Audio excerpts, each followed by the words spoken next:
Oke, Assalamualaikum warahmatullahi wabarakatuh. Halo Sobat Pasar Modal Syariah, gimana kabarnya? Semoga senantiasa sehat selalu ya. Seperti biasa, kali ini setiap hari Jumat kita akan ngopi bareng ya, ngobrol investasi bersama Pasar Modal Syariah. Nah, eh, tema pada minggu kali ini adalah tentang perencanaan keuangan dana pendidikan anak melalui reksadana syariah. Nah, sebelum itu saya pengen tahu nih, apakah suara saya sudah jelas?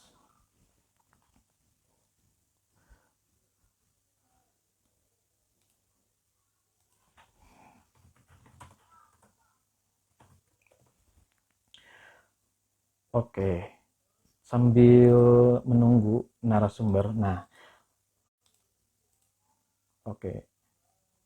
Nah, buat teman-teman yang belum investasi ini, nah sekarang sebagai informasi ada yang namanya website IDX Islamik ya, microsite IDX Islamik. Jadi buat teman-teman yang pengen investasi saham, nanti bisa ke link bio Pasar Modal Syariah, lalu pilih eh, yang nomor 3 ada buka rekening saham syariah di sini. Nah, teman-teman tinggal isi formulirnya, nama, kontak, lalu alamat email. Nah, kemudian pilih anggota bursa SOTS-nya ya.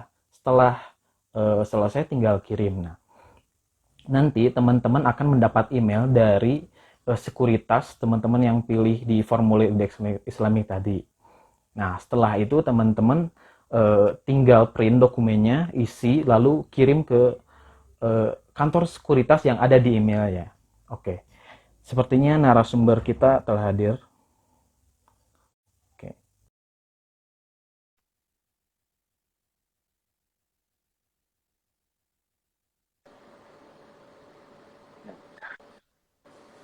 Halo, Assalamualaikum Pak Kemal. Gimana kabarnya Pak? Waalaikumsalam wabarakatuh, Pak Sofyan, apa kabar? Alhamdulillah baik Pak. Oke nih teman-teman, saya perkenalkan dulu ya narasumber kita kali ini. Eh, Kali ini kita kedatangan narasumber dari PT Star Asset Management ya, yaitu Bapak Kemal Fajri Muhsin ya. Benar ya Pak?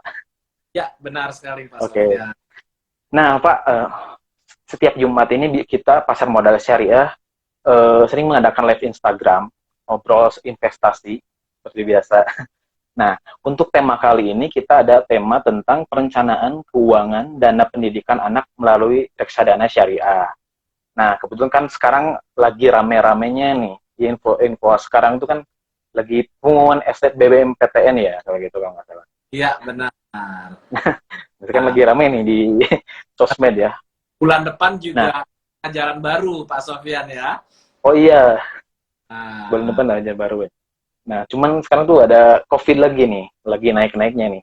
Nah, buat iya, teman-teman tolong jaga juga kesehatan, protokol kesehatannya juga ya. ya, Oke, nih Pak, sepertinya biar lebih efektif waktunya kita langsung ke pembahasan aja nih Pak. Ini kan oke. sebenarnya selain inflasi bahan pokok nih, ada istilah juga inflasi pendidikan, bahwa Ya, setiap tahun dana pendidikan juga naik gitu ya. Ya ya, meskipun ada pendidikan untuk negeri ya, sekolah ya, misalnya ada yang sekolah yang gratis gitu. Setidaknya ya. kita menyiapkan dana-dana untuk sehari-harinya gitu. Nah, oke. Eh, kita langsung aja ya Pak. Mungkin apa sih pentingnya perencanaan keuangan sejak dini Pak? Ya, oke. Perencanaan keuangan sejak dini itu sangat penting ya. Jadi, kenapa sangat penting gitu ya? Sorry, sorry. Karena semakin dini kita memulai, semakin baik hasilnya dan semakin kecil juga dana per bulannya yang harus kita sisihkan ya, gitu ya. Jadi sedini mungkin kita harus mensiapkan dananya dengan tujuan finansial kita, gitu ya Pak ya, Mas Sofyan ya, gitu ya. Jadi selain dini kita mulai perencanaan keuangan gitu ya, kita juga harus tahu tujuan dari investasi tersebut itu buat apa gitu ya. Jadi memang itu sangat penting kita tahu, jangan sampai kita telat ya berinvestasi untuk kebutuhan pendidikan anak kita yang misalnya tahun depan udah harus mulai sekolah gitu. Ya, Gitu. Pak Iya, Mas. sebenarnya banyak investor, investor yang apa misalnya baru mulai saham gitu, atau investasi apapun ya. Mereka tuh Ya, nggak tahu goalsnya gitu. Yang penting kan pandangan mereka ketika invest tuh yang penting kaya gitu kan. Padahal ya, setiap instrumen tuh ada apa ya, ada jangka waktunya, ada profil risikonya, nah kayak gitu. Mungkin nah sebelum kita investasi kan kita perlu mengenal profil risiko nih Pak. Nah mungkin boleh dijelaskan Pak ya. tentang profil risiko investor itu. Resiko itu memang penting bagi sebelum kita ngambil keputusan untuk berinvestasi, ya seorang investor harus mengetahui profil resikonya itu seperti apa. Ya, biasanya ya kalau kita mau berinvestasi itu apakah itu ke bank ataupun ke manajer investasi ataupun ke fintech apart gitu ya. Mereka ada satu formulir lah, satu kuesioner ya, yang menanyakan beberapa pertanyaan. Dari situ bisa disimpulkan profil resiko tuh kita tuh seperti apa gitu ya. Dari situ bisa kelihatan apakah kita seorang investor yang konservatif ataupun yang agresif gitu ya. Karena dari profil resiko itulah kita baru bisa menentukan jenis investasi apa yang cocok dengan kita. Jangan sampai kita seorang investor yang konservatif, tetapi kita mengambil produk-produk investasi yang bersifat agresif gitu ya. Jadi memang itu tidak matching. Jadi mengetahui profil resiko itu sangat-sangat penting supaya matching dengan produk investasi yang kita pilih. Nah, Sofyan gitu. Oke. Jadi sebenarnya Iya. instrumen investasi itu nggak ada yang terbaik ya, tapi yang paling cocok dengan investornya. Betul ya. Benar sekali, Mas Sofyan. Ya, makanya itulah pentingnya profil resiko yang tadi saya bilang gitu. Dan kedua adalah tujuan dari investasi tersebut gitu. Oke, Pak.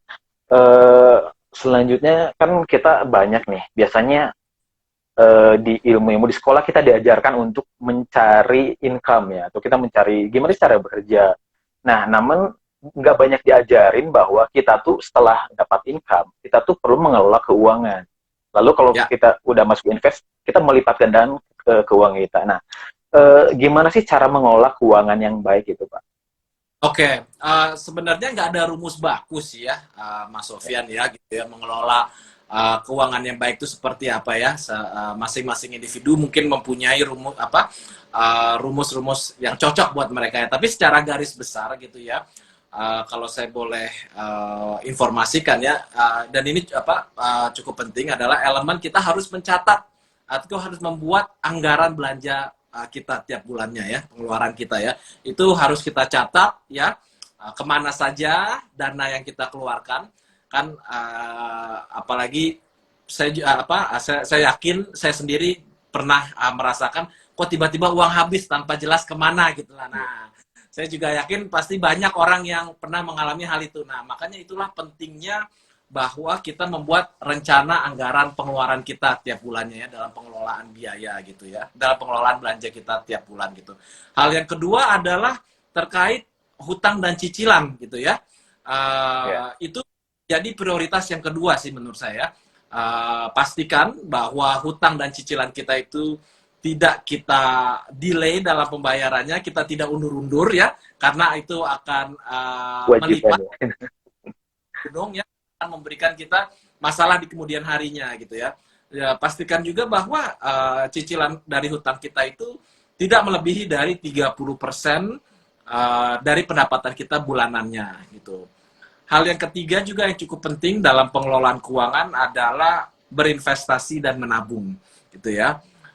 Usahakan untuk berinvestasi dan menabung itu minimum 10% dari apa yang kita dapat per bulannya gitu ya.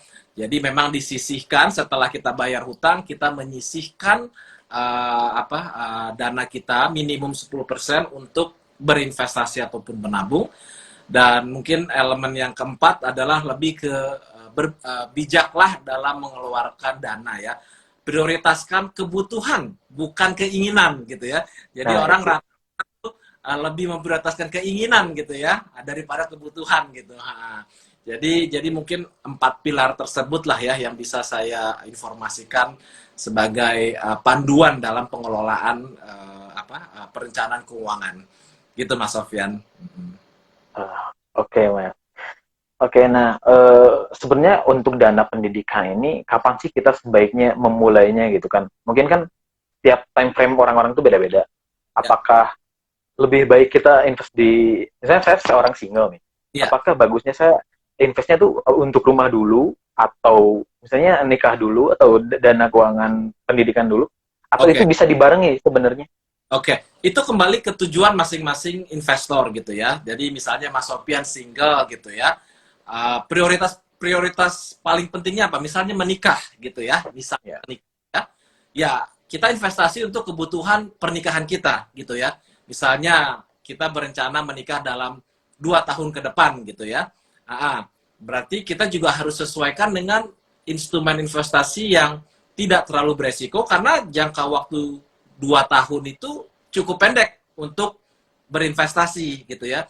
Jadi jauhkan dari instrumen investasi yang mempunyai resiko besar gitu ya. Tapi lain halnya kepada investor lain yang misalnya mereka adalah satu pasangan yang baru menikah gitu ya dan bermimpi bertujuan untuk mempunyai anak dalam waktu tidak lama lagi dan menginginkan untuk pada saat si anak tersebut masuk sekolah ya dananya sudah tersedia ya. Nah, itu boleh dimulai pada saat itu gitu ya. Misalnya anggap misalnya istrinya lagi hamil dan di umur 6 tahun si anak masuk sekolah. Jadi time horizon-nya itu masih 6 tahun gitu ya, Mas Sofian. Oh, Jadi cukup panjang. Nah, pada investor tersebut bisa mengalokasikan investasinya pada instrumen-instrumen investasi yang memiliki resiko lebih besar seperti saham ataupun reksadana saham gitu ya. Mengingat iya. waktu investasinya masih cukup panjang gitu ya, gitu. Oke, nah buat temen-temen kalau misalnya ada pertanyaan boleh langsung diketik ya di kolom komentar atau di kolom question. Oke Pak, kita lanjut ya. Kalau misalkan instrumennya nih, instrumen eh, yang cocok untuk dana pendidikan ini apa ya Pak? Kan dana pendidikan apakah kita linear aja, maksudnya Oke. satu instrumen satu dana, atau kan kan ada jangka pendeknya SD nih. Sedangkan kalau Ya. mau kuliah itu ke jangka panjang. Nah itu bagusnya gimana? Apa kita diversifikasi aja atau gimana Pak? Oke, itu tergantung ya. Jadi tergantung dalam arti tergantung kapan dana pendidikan tersebut diperlukan, gitu ya. Saya ambil contoh misalnya tadi ya, yang pasangan suami istri baru menikah dan dalam dalam proses mempunyai anak pertama, gitu ya. Itu kan time horizon-nya masih lama itu kan ya, 6 tahun Iya. lah ya sampai dia mulai SD gitu ya. Nah, untuk jenis investor tersebut tadi seperti saya bilang adalah bisa dia memulai masuk jenis investasi yang memiliki resiko lebih besar seperti reksadana saham syariah ataupun main saham sendiri gitu ya. Karena kenapa 6 tahun masih cukup panjang ya.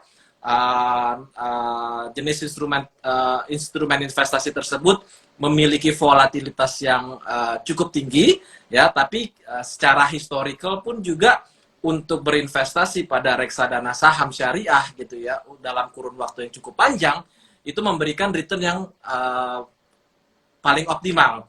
Namun bisa sebaliknya ya, misalnya ada seorang investor yang mempunyai anak misalnya umur 4 tahun atau 3 tahun, 4 tahun lah ya gitu ya, di mana dia mau memulai investasi untuk pendidikan anaknya untuk SD, yaitu kurang lebih masih 2 tahun lagi gitu ya, kepuluhan dananya ya. Investor tersebut kami tidak rekomendasikan untuk memasuki jenis instrumen yang berisiko besar gitu ya, seperti reksadana saham ataupun reksadana campuran. Tapi mungkin bisa memilih jenis investasi yang resikonya lebih kecil, seperti reksadana pendapatan tetap gitu ya, ataupun reksadana pasar uang gitu. Jadi memang tergantung kapan diperlukan dana pendidikan tersebut ya. Ya, misalnya anaknya SD mau mulai investasi untuk kuliah, itu time horizon-nya masih cukup panjang, Mas Sofian. Jadi bisa masuk ke jenis investasi yang resikonya lebih besar daripada yang lain gitu. Oke. Kalau misalnya persentase alokasinya berapa persen tuh Pak untuk dana pendidikan ini dari income dia? Sebenarnya tidak ada rumus baku juga sih ya, seperti Oh, ya. tadi saya bilang gitu. Untuk investasi dan tabungan diusahakan paling minimal 10% dari pendapatan bulanan. Lebih besar presentasinya lebih baik gitu ya. Gitu. Jadi memang jangan tapi yang paling ini adalah bukan nominalnya Mas Sofian, tapi konsistensinya. Jadi memang kalau ingin berinvestasi buat dana pendidikan dengan jangka cukup lama gitu ya, diperlukan komitmen yang cukup lama gitu ya. Misalnya berkomitmen untuk menabung atau berinvestasi tiap bulan, tapi itu pastikan tiap bulan masuk gitu. Jangan ada satu bulan masuk, satu bulan nggak masuk gitu. Jadi disiplinnya itu juga cukup penting gitu ya. Selain berapa besar presentasinya gitu. Oke. Nah, mungkin teman-teman ini ada yang masih awam nih Pak tentang investasi ini. Ya. Kenapa ini suaranya jelas ya? Ini agak loading gitu. Jelas. Oke. Jadi mungkin tadi kan udah perencanaan keuangannya. Kita lebih ke bahas investasi nih Pak. Kenapa kita perlu investasi sih? Apa bedanya kita nabung di tabungan dengan nabung di instrumen investasi gitu? Misalnya saham atau reksadana. Ya, itu pertanyaan yang sangat bagus sekali sih ya gitu ya. Orang tanya, kenapa sih saya harus investasi gitu ya, khususnya untuk dana pendidikan anak gitu ya. Tadi sebelum saya IG live juga saya melakukan research sebentar sih ya, sekilas gitu ya. Dan ternyata data di Indonesia menunjukkan bahwa kenaikan biaya pendidikan anak di Indonesia itu rata-rata 20% per tahun. Itu kenaikan yang cukup besar ya, bukan yang sedikit gitu ya. Nah, mengetahui hal tersebut, coba kita lihat tabungan berapa sih ngasih bunganya, ya? Paling juga 3%, 2%, 3%. Itu pun juga potong pajak ya, Mas Sofian ya, gitu. Iya. Terus deposito berapa sih? Paling 4-5%. Itu juga potong pajak lagi. Nah, mengetahui 20% lagi. potong pajak lagi. Mengetahui data, disitulah masuknya dan pentingnya berinvestasi gitu ya. Karena untuk mengejar kenaikan yang rata-rata 20% per tahun itu tidak ada cara lain selain kita berinvestasi gitu ya. Kalau ditabungin saja ataupun dimasukin di deposito saja itu tidak akan kekejar sih Mas Sofian gitu ya. Makanya disitulah pentingnya investasi. Nah, investasi jenis apa ya? Macam-macam ya. Ada yang memberikan return bisa 20% per tahun, ada yang 15%, dan berbagai macam tergantung jenis investasi yang kita pilih gitu. Nah. Oke, mantap. Nih Mas, kebetulan ada yang nanya juga nih dari Kusuma Mardina. Gimana cara kompon interest untuk biaya pendidikan 9 tahun mendatang dengan reksadana nih? Ini menarik nih, banyak orang yang nggak tahu nih tentang kompon interest nih. Mungkin boleh dijelasin nih. Kompon interest itu bunga berbunga ya. Jadi pada prinsipnya ya, kalau saya ambil deposito ya, kita ambil contoh gitu ya. Kita berinvestasi pada deposito, let's say bunganya 5% per tahun ya. Ini saya jelasin konsep dulu. Ya, kompon interest ya.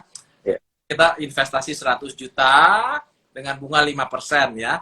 Dalam 1 tahun kita dapat 5 juta sebagai bunganya ya, Mas Sofian ya. Tapi karena dananya tidak diperlukan, kita investasiin lagi tuh. Ya, tapi yang kita investasikan bukan lagi 100 juta, tetapi 105 juta. Dengan bunga yang baru, misalnya 5% lagi. Jadi itu bunga bergulung yang dimaksud compound interest ya, bunga majemuk sih ya bahasa Indonesianya gitu ya. Indonesianya. Mekanisme itu pun juga bisa diterapkan pada investasi gitu ya. Tadi kan kalau nggak salah masih diperlukan lagi dananya 9 tahun ke depan ya, Mas Sofian ya. Nah, menurut saya dengan waktu yang cukup panjang gitu ya, bisa melakukan dalam investasi berkala tiap bulan ya. Jadi tiap bulan dicicil aja gitu ya. Nominal tidak harus besar gitu ya. Misalnya anggap 1 juta per bulan gitu ya. Jadi pada saat kita berinvestasi 1 juta per bulan, ya kita tidak melihat situasi pasar seperti apa gitu ya. Mungkin pada saat 1 bulan kita masuk, pasar lagi turun. Jadi jumlah unit yang kita dapat pasar lagi turun, jumlah unitnya lebih banyak gitu ya. Tapi tidak menutup kemungkinan ke depannya pada saat kita masukin 1 juta tersebut, pasar lagi naik dan jumlah unitnya itu berkurang daripada bulan sebelumnya. Nah, tetapi kalau kita lihat secara average dari titik kita mulai sampai titik kita berakhir, itu secara historical memberikan return yang paling optimal gitu sih ya, Mas Sofian ya. Jadi kembali ke pertanyaan yang tadi, reksadana terkait kebutuhan pendidikan dalam 9 tahun ke depan, menurut saya bisa melalui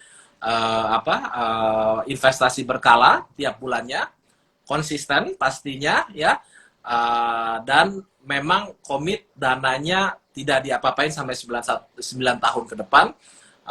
Secara historis investasi dengan jangka waktu tersebut memberikan return yang sangat optimal sih gitu. Oh, oke Mas, mantap. Untuk selanjutnya nih ada dari Deda Dels. Apakah penanaman modal syariah memiliki profit yang besar untuk perencanaan pendidikan anak di masa depan? Oh, oke. Jawabannya jadi investasi ini sebenarnya bisa dibagi dua ya. Ada yang jenis yang syariah dan non syariah ataupun sering disebut konvensional sih ya. Jadi perbedaannya apa sih yang investasi jenis syariah dibandingkan yang konvensional? Pada prinsipnya kalau investasi syariah itu pengelolaannya menganut prinsip-prinsip syariah ya, yaitu dilarangnya riba, dilarangnya unsur-unsur spekulatif ataupun judi, dan ada beberapa parameter-parameter lain gitu ya. Di samping itu juga untuk produk-produk yang berinvestasi pada jenis investasi syariah itu harus masuk dalam daftar efek syariah yang diterbitkan oleh regulator OJK kita ya. Di samping itu juga diawasi oleh DPS, Dewan Pengawas Syariah gitu ya. Nah, kembali ke kalau yang konvensional pengelolaannya pastinya tidak menganut prinsip syariah ya. Jadi dia boleh berinvestasi pada pada perusahaan-perusahaan yang non syariah seperti ya saya ambil contoh rokok, hotel, bank gitu ya, di mana kalau kita investasi syariah kita tidak diperbolehkan berinvestasi pada produk yang ada hubungannya dengan perbankan karena itu mengandung unsur riba gitu. Nah, jadi pertanyaannya syariah itu lebih besar dibandingkan konvensional?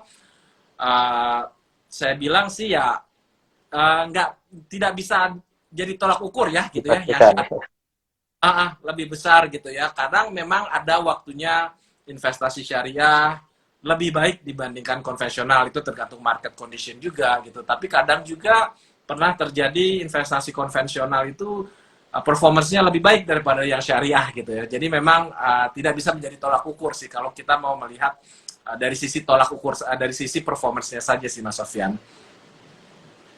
Oke Mas. Nah ini ada pertanyaan dari Tama Aditya. Lebih baik mana antara asuransi dengan tabungan nih? Apa kelebihan dan kekurangan masing-masingnya? Nah sebenarnya nih bedanya investasi, asuransi sama tabungan nih apa nih? Ya, itu pertanyaan yang cukup bagus juga sih ya, karena kan banyak sih nanya apa sih kenapa mesti investasi gitu. Saya investasi lewat asuransi gitu kan ya. Saya investasi tiap bulan nabung kok gitu kan. Jadi kalau pada prinsipnya ya, kalau nabung itu ya namanya kita menaruh nabung kita ya. Jadi pada konsep financial planning sih ya. Tiga hal yang mencakup tadi: tabungan, asuransi, dan investasi ya. Dan saya akan informasikan peruntukan dari masing-masing produk tersebut ya. Tabungan adalah untuk kita menabung dan kita menggunakan dana tersebut untuk keperluan sehari-hari kita ya. Jadi memang untuk ya kita perlu misalnya kita perlu belanja makanan, kita perlu baju, kita perlu dan yang lain-lain, itu dananya dari tabungan ya. Asuransi lebih ke konsep untuk proteksi ya, proteksi si yang yang membeli asuransi tersebut ya. Jika terjadi resiko kepada pemegang polis tersebut gitu ya, ahli warisnya tercover dari sisi finansialnya gitu ya. Memang banyak produk asuransi sekarang yang mencampurkan, oh ini ada investasinya juga gitu ya. Memang itu benar gitu ya. Memang itu benar. Produk-produk unit link memberi proteksi terhadap si investor dan juga memberikan unsur investasi jika tidak terjadinya resiko gitu ya. Namun demikian, dua produk tersebut kurang optimal ya kalau kita melihat dari performa si investasinya gitu ya. Karena memang produk-produk yang menggabungkan unsur asuransi dan investasi tersebut ada biaya-biaya yang sebenarnya yang membuat performanya kurang optimal. Nah, lain halnya untuk investasi.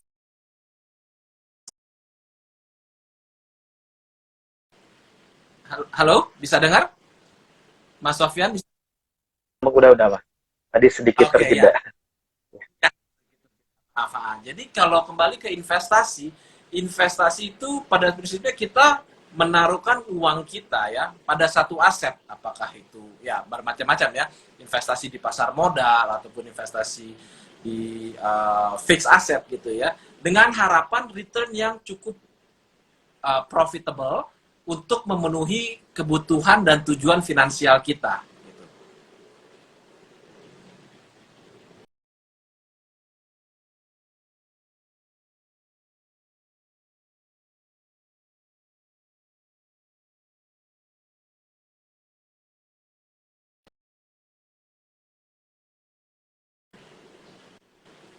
Halo? Oh ya.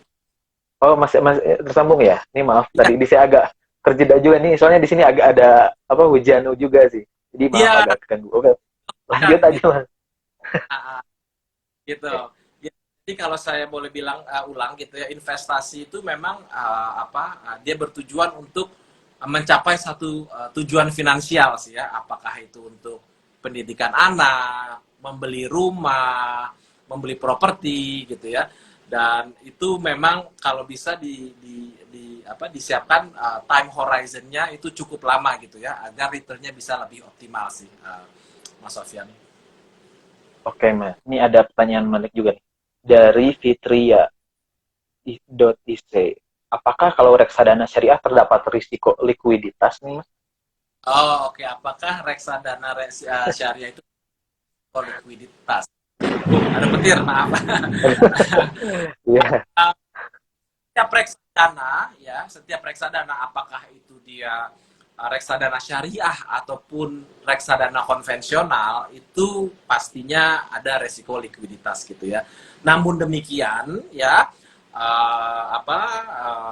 resiko likuiditas tersebut bisa diminimalisir ya. Itu pun juga dengan tergantung dari jenis reksadana syariah yang dipilih dari kelas aset mana gitu sih ya. Jadi resiko likuiditas pasti ada, tetapi itu bukan hanya untuk reksadana syariah sih ya, reksadana konvensional pun juga ada.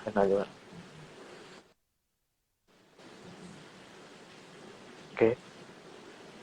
Ini sepertinya ada pertanyaan lagi. Oh, ini ada pertanyaan Mas dari Irusiado. Berapa aset yang dibutuhkan untuk bisa merdeka finansial? Katanya Mas. Berapa Pak. pertanyaannya ya, berapa aset yang diperlukan untuk kemerdekaan finansial? Nah, definisi kemerdekaan finansial bagi tiap orang itu kan beda-beda ya, Mas Sofian gitu ya.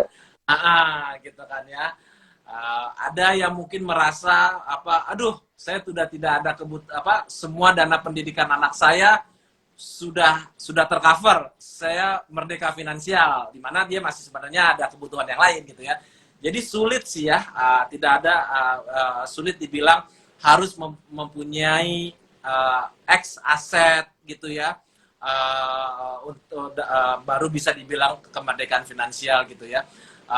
Tapi di luar itu semua gitu ya, yang paling penting dalam konsep perencana keuangan itu sih sebenarnya adalah komitmen dan disiplin kita sih ya. Selama kita berkomitmen dan disiplin dalam kita berinvestasi untuk mencapai tujuan kita, insya Allah returnnya juga akan sangat optimal gitu ya. Gitu sih Mas Sofyan. Oke, Mas. Pak. Maaf ini ada pertanyaan lagi nih. Ya, Ini sebenarnya mengulang pertanyaan yang di awal. oke. Dari Mbak Ari Daping nih. Berapa persentase dari penghasilan yang sebaiknya dialokasikan untuk dana pendidikan anak? Ya. Misalnya jika orang tua merencanakan biaya pendidikan dari usia 5 tahun hingga perguruan tinggi. Ini Oh, mungkin kita ngulang lagi ya. nggak apa-apa. Mungkin masuk kali ya. Tadi di awal memang saya bilang ya, usahakan minimal kita mengalokasikan 10% dari pendapatan bulanan kita untuk investasi gitu ya. Lebih besar lebih bagus ya, karena itu akan mempercepat juga ya, mempercepat kita mencapai tujuan finansial kita. Nah, tapi tadi kan pertanyaannya kan kalau nggak salah 9 berapa tahun lagi Mas Sofyan dia akan menggunakannya, umur berapa? Eh, dari usia 5 tahun hingga perguruan tinggi. Oke, dari Baru usia. mulai SD mungkin. Oke, 5 tahun sekarang ya mau SD ya antara TK 0 besar ya, baru mulai SD ya. Berarti sampai mulai oke, kuliah itu 18 tahun ya kurang lebih ya, Mas Sofyan ya. Ya, 18. 18. Berarti masih ada 13 tahun lagi ya. 13 tahun lagi itu jangka waktu cukup panjang gitu ya. Eh, Jangka waktu cukup panjang. Jadi menurut saya jumlah minimum 10% nggak apa-apa gitu ya. Tapi dengan jangka waktu yang cukup panjang itu nominalnya juga nggak terlalu harus besar-besar banget dari sekarang gitu ya. Lain halnya kalau kita ngejar biaya pendidikan dalam kurun waktu misalnya 3 tahun lagi anak saya akan masuk perguruan tinggi gitu. Jadi kalau kalau kalau baru 5 tahun dan ibunya sudah merencanakan pendidikan untuk masuk perguruan tinggi itu sangat bagus dimulai sekarang, sangat bagus. Gitu. Oke. Ini ada pertanyaan lagi nih cukup antusias nih sepertinya Mas. Apa? Dari Raselin 14 nih. Izin bertanya, kira-kira apa saja ya instrumen keuangan yang baik yang bisa dipilih untuk menyiapkan dana pendidikan dan untuk pendidikan anak di luar negeri sebaiknya memilih yang mana ya? Oke, ya. Oke. Mungkin boleh dijawab. Sebelumnya Ya. kita Mas Pak, maaf ini kita jelasin dulu mungkin ada jenis-jenis apa aja sih jenis-jenis reksadana syariah? Oke, baik ya. Mungkin Sebelum saya sambil lanjut menjawab, ke sana. mungkin saya jelasin dulu ya jenis-jenis reksadana syariah itu apa saja ya gitu ya. Pada prinsipnya sama dengan jenis-jenis reksadana konvensional yaitu yang non syariah ya. Pada umumnya jenis reksadana itu ada 4 ya. Saya mulai dengan yang paling tidak beresiko yaitu jenis reksadana pasar uang. Ya, jenis reksadana pasar uang itu berinvestasi pada instrumen-instrumen pasar uang. Instrumen pasar uang itu seperti apa? Seperti tabungan, seperti deposito, ataupun obligasi yang jatuh temponya di bawah 1 tahun. Ya, itu jenis reksadana pasar uang. Ke atas sedikit, yang resikonya sedikit lebih naik adalah jenis reksadana pendapatan tetap. Ya, nah apa itu jenis reksadana pendapatan tetap? Reksadana pendapatan tetap itu berinvestasi pada instrumen-instrumen pendapatan tetap seperti apa? Obligasi, surat hutang ya, surat hutang negara maupun surat hutang korporasi, obligasi korporasi. Ya. Terus naik kelas dikit lagi ada reksadana campuran ya. Nah, reksadana campuran ini apa? Reksadana campuran itu dia berinvestasi kombinasi antara investasi pada efek saham ataupun obligasi gitu ya. Jadi dicampur gitu ya. Dan yang paling atas yang resikonya paling besar itu adalah reksadana saham. Di mana reksadana saham itu berinvestasi pada jenis-jenis pada investasi saham ya. Untuk reksadana saham syariah pastinya adalah berinvestasi pada saham-saham yang memenuhi prinsip-prinsip syariah. Jadi tidak mungkin dia reksadananya membeli saham-saham perbankan, saham-saham rokok dan hal-hal yang dilarang dari konsep syariah. Nah, tadi mungkin Mas Sofyan lupa saya bisa diulang nggak pertanyaannya nggak gitu biar saya bisa jawab lebih tepat. Uh, kira-kira apa ya instrumen keuangan yang baik dan bisa dipilih untuk menyiapkan dana pendidikan dan untuk pendidikan anak di luar negeri. Nah, ini Oh, fokusnya ke dananya di luar negeri nih. Kan sebenarnya dananya butuh lebih banyak dibandingkan pasti. dana pendidikan di negara sendiri gitu. Pastinya, pastinya. Jawabannya sih ya tergantung sih ya. Tadi kan pertanyaannya tidak menginformasikan kira-kira berapa lama lagi dana tersebut.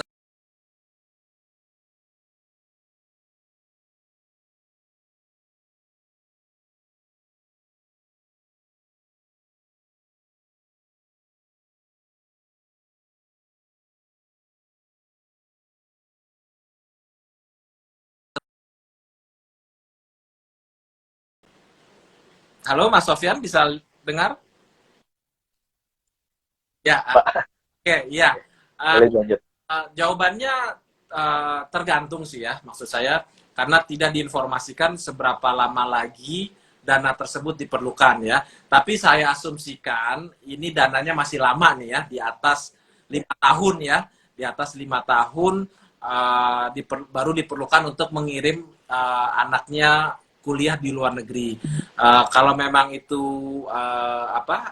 kalau memang itu kasusnya, ya mungkin saya bisa rekomendasikan untuk berinvestasi pada reksadana saham, ya karena dengan jangka waktu yang cukup panjang, ya dengan konsistensi kita tiap bulan berinvestasi, ya secara historical juga, dan biasanya itu memberikan return yang paling optimal gitu. Jadi tinggal kira-kira dihitung saja kira-kira berapa yang diperlukan, dan kita bisa hitung berapa bulanannya dengan asumsi pertumbuhan menggunakan reksadana saham sih Mas Sofyan gitu. Oke, Pak.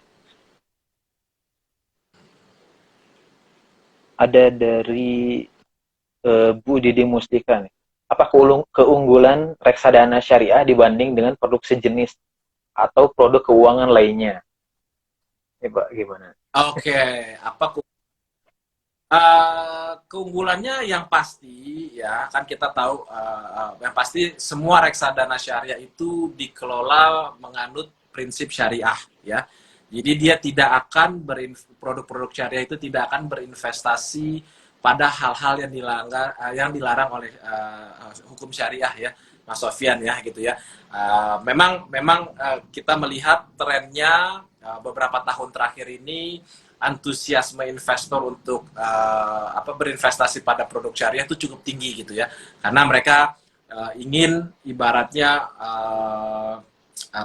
tidak mau berinvestasi pada produk yang mengundur tidak mau berinvestasi pada produk yang mengandung unsur riba gitu ya. Jadi bisa dipastikan bahwa produk investasi syariah ini menganut pengelolaan syariah dan memang diawasi oleh Dewan Pengawas Syariah, dan efek-efek yang dibolehkan untuk berinvestasi itu hanya efek-efek yang terdaftar dalam DES, daftar ekonomi efek syariah gitu.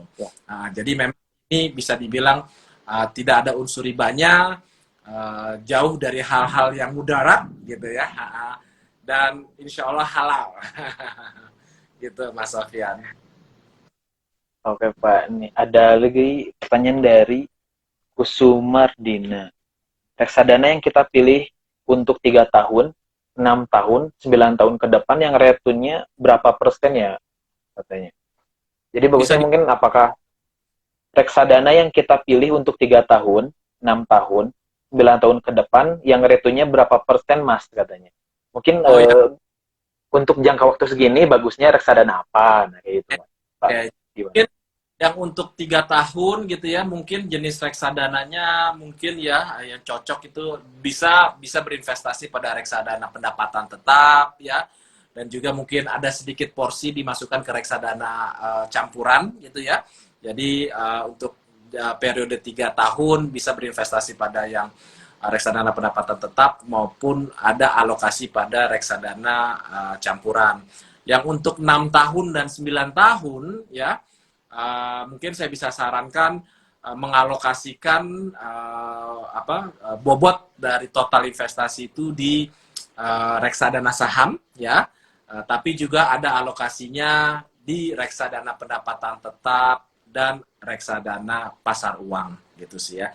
Jadi yang untuk 3 tahun campuran antara pendapatan tetap dan reksadana campuran, 6 dan 9 tahun bobot mayoritasnya di reksadana saham, juga ada alokasi pada reksadana pendapatan tetap. Oke, Pak. Ini ada pertanyaan lagi dari Mbak Rigita Anggriani. Apa saja yang harus disiapkan sebelum memulai reksadana, investasi reksadana? Mungkin boleh Hmm, dijelasin Pak tips-tipsnya nih. Ketika ya, ya. kita memilih suatu produk reksadana tuh yang perlu diperhatikan apa aja sih?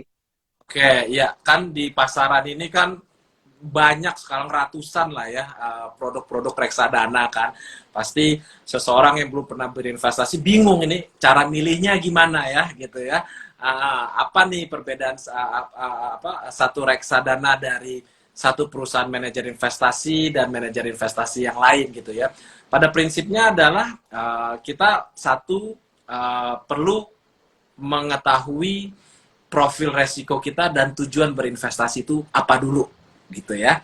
Setelah mengetahui profil resiko dan tujuannya ya, dari situ kita bisa memilih jenis-jenis reksadana yang tepat apa saja.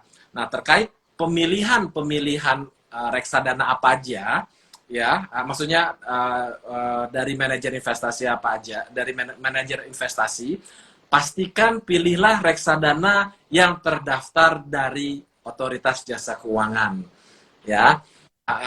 Itu sifatnya apa informasinya publik bisa diakses ya di website OJK ya Mas Sofyan ya, benar ya gitu Ya, ya. ya Dan betul. dan selama reksadana itu memang terdaftar dan diawasi oleh Otoritas Jasa Keuangan, ya itu memang reksadana yang sifatnya legal dan memang terdaftar gitu ya. Jadi kita harus satu tahu mengetahui profil resiko, menentukan tujuan dari investasi tersebut, dan pastikan reksadana yang kita beli itu terdaftar dan diawasi oleh Otoritas Jasa Keuangan. Oke. Dan yang syariah ya Pak. Oh ya, Karena kita di pasar modal syariah. syariah. Oke, ini ada pertanyaan menarik lagi nih Pak. Dari Pak Asmara Sastra.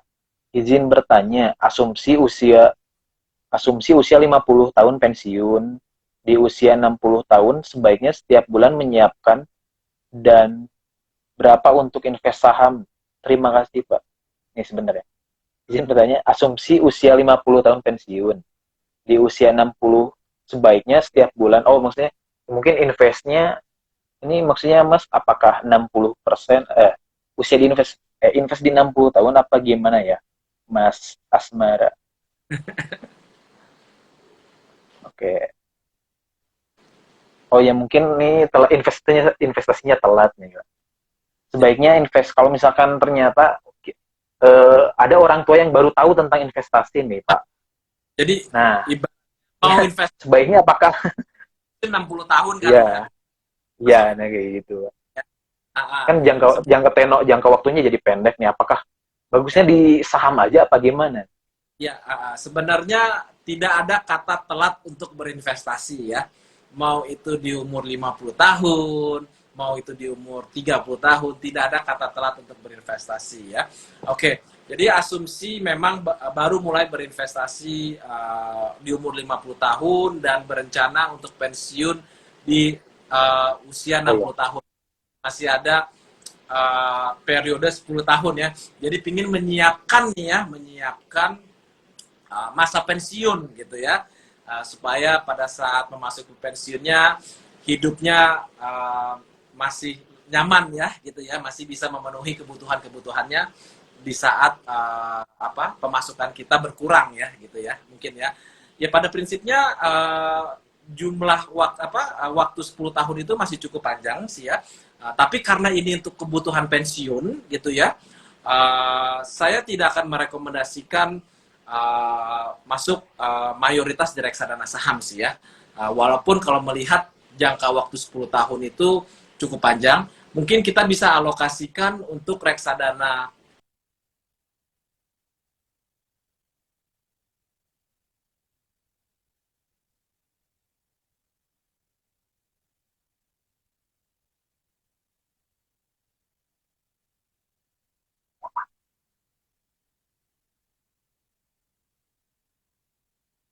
Halo Pak, ini maaf di sini suaranya ada nggak ya?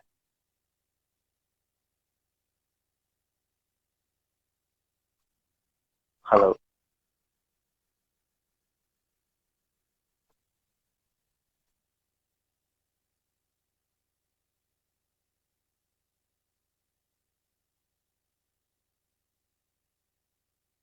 Oke.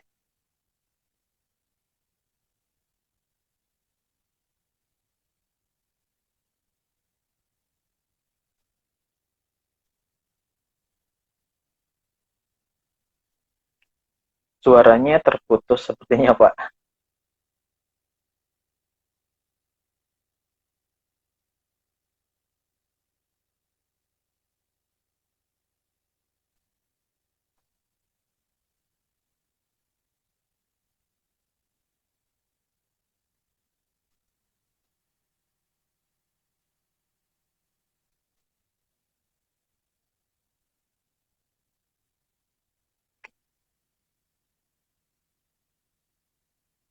Oke.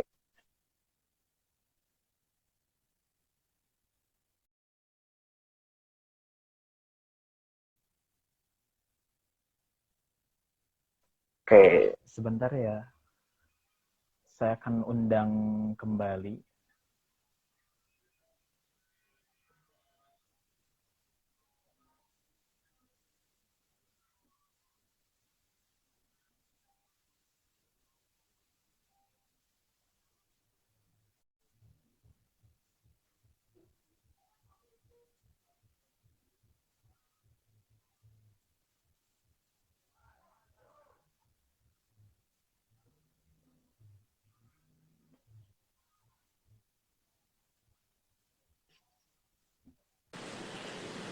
Halo Mas Sofian, Nah, bisa dengar? halo Pak, udah Ya. sudah jelas lagi ya. Boleh mungkin diulang. Mungkin tadi pensiun ya. Oh, Tadi bahas tentang ada pensiun. ya.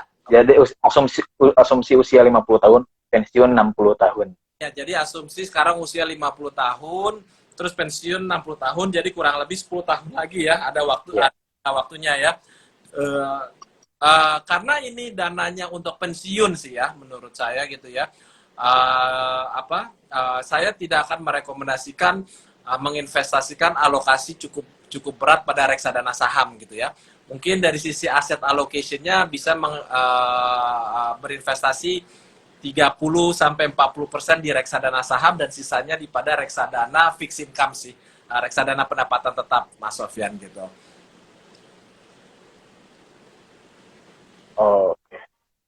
Pak, ini ada pertanyaan lagi dari Kusumarina. Kalau reksadana indeks, bagusnya untuk berapa tahun Mas? Oh gitu. Reksadana indeks itu Reksadana indeks. Mungkin ada yang teman-teman yang belum tahu reksadana indeks itu apa nih Pak? karena Boleh dijelasin. adalah jenis reksadana yang tujuannya adalah mengikuti indeks yang digunakan sebagai tolak ukurnya ya gitu ya. Reksadana indeks itu yang saya tahu itu adalah reksadana indeks Sri Kahati ya, yaitu mengikuti pergerakan indeks Sri Kahati gitu ya. Jadi ibaratnya dalam pengelolaannya si fund manager itu membobotkan portofolionya kurang lebih sama dengan si indeksnya gitu ya. Itu yang namanya reksadana indeks dan dari sisi manajemennya itu juga bersifat passive management. Dia hanya mengikuti pergerakan indeksnya saja gitu ya. Ini juga bisa dibilang untuk reksadana indeks disarankan untuk memiliki jangka waktu untuk berinvestasi di atas 3 tahun sih ya, menurut saya cukup 3 sampai 5 tahun sih ya gitu. Jadi jangan masuk reksadana indeks jika time horizon untuk berinvestasinya pendek, misalnya dalam setahun atau 2 tahun sih gitu ya. Saya sarankan ingin berinvestasi pada reksadana indeks membutuhkan waktu di atas 3 tahun sih, gitu, Mas Sofyan. Oke, Pak Kemal, berhubung nih waktunya kita terbatas ya Pak, cuma 1 jam. Sekarang nggak kerasa kita udah hampir 1 jam. Iya, nggak kerasa ya, kasihkan Nah, ngobrol. mungkin closing statementnya Pak Kemal tentang pentingnya dana pendidikan, menyiapkan dana pendidikan dan bagaimana sih untuk menyiapkannya, singkatnya nih Pak Kemal. Oke. sangat penting untuk sedini mungkin menyediakan dana pendidikan buat anak-anak kita. Tadi di awal saya informasikan data-data menunjukkan bahwa rata-rata kenaikan biaya pendidikan di Indonesia itu 20% per tahun ya. Untuk mengejar kenaikan tersebut hanya bisa melalui instrumen investasi ya gitu ya, karena tidak mungkin melalui instrumen tabungan maupun deposito ataupun produk-produk konvensional yang lain gitu ya. Jadi pastikan sedini mungkin disiapkan dana untuk pendidikan, pastikan bahwa komitmen ya untuk berinvestasi setiap bulannya itu dilakukan ya. Jangan sampai kita melenceng dari komitmen tersebut ya, dan minimal usahakan minimal 10% dari pendapatan kita dialokasikan untuk investasi pendidikan anak kita ke depannya. Mungkin cukup dari saya, Mas Sofyan. Oke Pak, terima kasih Pak atas sharingnya kali ini.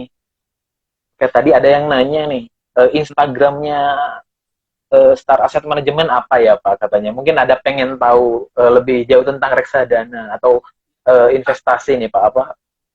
Instagramnya ya Star Asset Management sih, yang gambarnya memang ada orange-orangean yang account yang Nah, saya pakai sekarang ini sih gitu. Mas Sofyan bisa di follow. Instagram kita juga cukup aktif dalam memberikan informasi terkait investasi sih Mas Sofyan. Jadi silakan saja memfollow Instagram Star Asset Management. oke Pak, terima kasih atas sharingnya Pak. Mohon Ya, maaf nih, waktunya terbatas, sebenarnya masih panjang nih ya. diskusi kita. Star Nah ini titik ada teman-teman kalau misal, yep. Instagramnya Star titik Asset Management. Oh. Nah teman-teman yang pengen lebih tahu lagi tentang dana pendidikan boleh nih DM ke miminnya ada di @star.assetmanagement ya. Iya, benar sekali. Oke, Pak terima kasih Terima kasih, Mas. eh, atas sharingnya hari ini. Mungkin sepertinya saya akan tutup sekarang nih Pak. Waktunya udah mepet banget. Oke, semoga sehat selalu Pak. Mungkin Sama-sama, Mas. di mungkin di kesempatan kita bisa ngobrol lagi tentang Terima, dengan topik yang lainnya ya. terima kasih, Mas Sofyan. Terima Oke, kasih peserta yang menghadiri IG Live ini. Semoga oke, bermanfaat kita dapatkan. oke.